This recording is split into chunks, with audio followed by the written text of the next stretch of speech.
Hello, 7th grade English students. Today, I am thankful for all of you, and I hope that all of you are thinking of something that you are thankful for, and I wish that I was with you to call on you and to hear what you guys are thankful for today. Even though sometimes we get some crazy answers, I still enjoy hearing them. And on that same note, I miss you guys, and I wish that we were going to be together walking through the next book that we're going to be reading, but obviously we're going to be at a distance. So with that in mind, I thought it would be appropriate for me to give you guys a little bit of a disclaimer of what we will be walking through the next 4 weeks in our ELA class. So I was planning on doing a nonfiction text toward the end of the school year, but I was running into an issue because a lot of nonfiction texts are very setting specific. So if you remember, we've talked about setting. There are two different types of setting. We have physical setting, which would apply to time and place, and then we have social setting. So for an example, we could say maybe a time period in American history would be the 1950s and 60s. That would be a physical setting.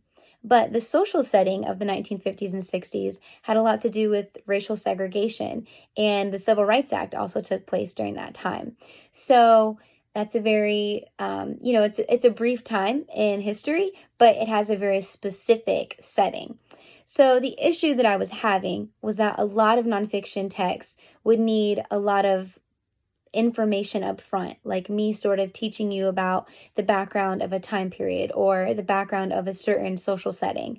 And so I was just having a lot of issues finding, first of all, the resources, but then also a book that you guys would be able to dive into on your own. So what I have chosen is a book that is a lot more recent to our time period. It deals with a man, an American man who went to college, established his career, and he's writing about his relationship with his previous professor. So even though it may seem like it's a little outdated, especially because it's a man writing it, not like a middle school kid, it still is the same time period as far as whenever you guys establish your careers, your life might look a lot like our author's life does. However, the issue is that I have already introduced this book to you and nobody voted for it during quarter 2. It is Tuesdays with Maury.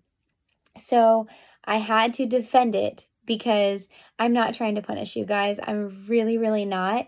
And I'm not trying to bring my own bias. But this book does fit an appropriate physical and social setting that you guys will be able to dive into right away. And honestly, I think you guys will enjoy it.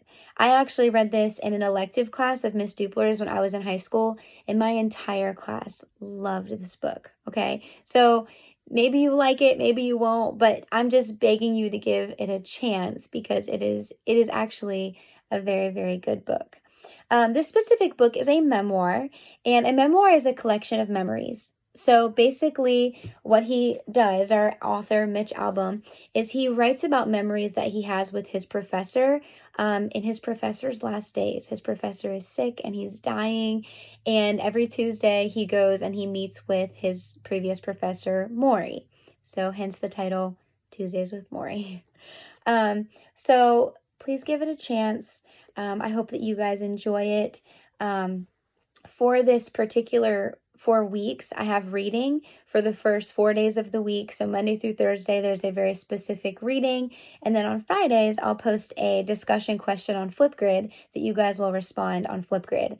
And please remember that Flipgrid has all sorts of filters and you can even put things over your face. So if you're apprehensive about recording yourself on Flipgrid, don't be. Just put on some cute emoji or filter and just have fun with it, okay?